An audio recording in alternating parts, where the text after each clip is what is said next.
JD, I want to welcome you to the conversation if you have anything to share or respond to, because I know that you live and breathe this work as well. Sure. Yeah, absolutely. Glad to be here.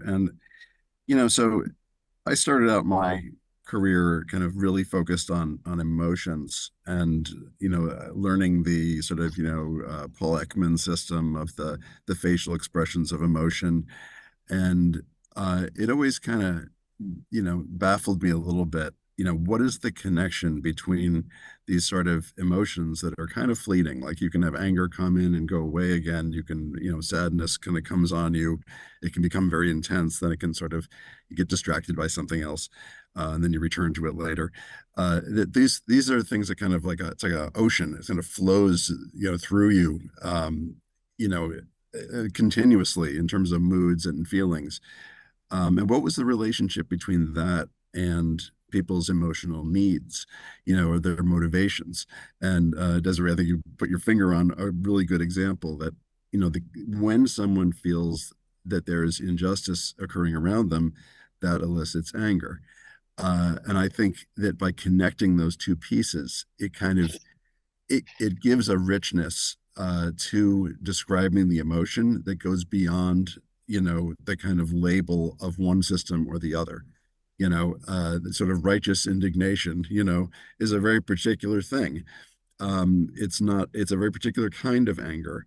So to me, it's we've talked about them as sort of presenting emotions, like your need is being blocked or your need is being fulfilled. If my need for inclusion is being blocked, I'm going to feel sad, because I'm feeling left out, right?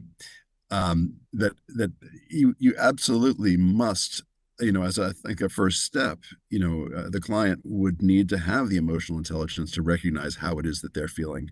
But I think there's a whole other world of possibilities that opens up when you can then open it to that next level, which is the why. So I'm feeling sad. I can't really tell you exactly why I'm feeling sad, but things aren't going well. I'm not feeling good.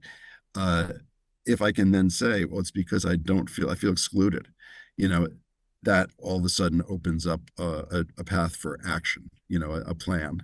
So that's sort of how I see these systems kind of working together. So like I am a big believer in emotional intelligence and obviously a big believer in emotional needs. But I was just sort of tickled by, I was at a conference recently where Dan Goleman was speaking, and he ended his remarks by saying, at the end of the day, emotional intelligence is really about helping people to meet their emotional needs. And I was just like ready to jump up and start applauding. you know, but I don't know if he's written that down anywhere. I wrote him and asked him, but that it really does have to do with that, particularly in leadership and management. Being sensitive to what the emotional needs are of the people on your team is what emotional intelligence is about. It's not about like, oh, I detect sadness in this room. I detect anger. That's step one. What are That's you going step to do? Yeah. two. Right. Yeah. Step two is why, and it's your needs are being blocked or your needs are being met and you're thrilled.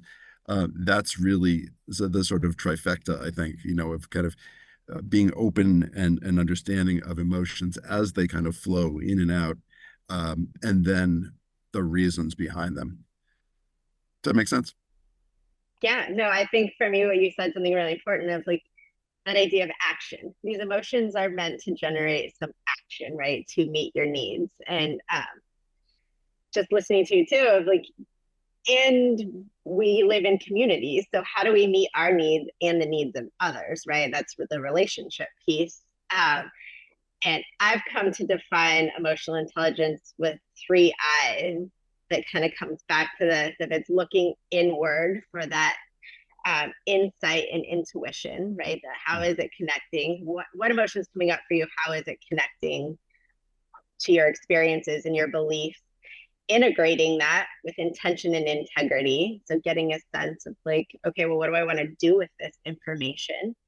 And then it's that action piece. So it's looking inward, integrating in order to have the impact that you want to have.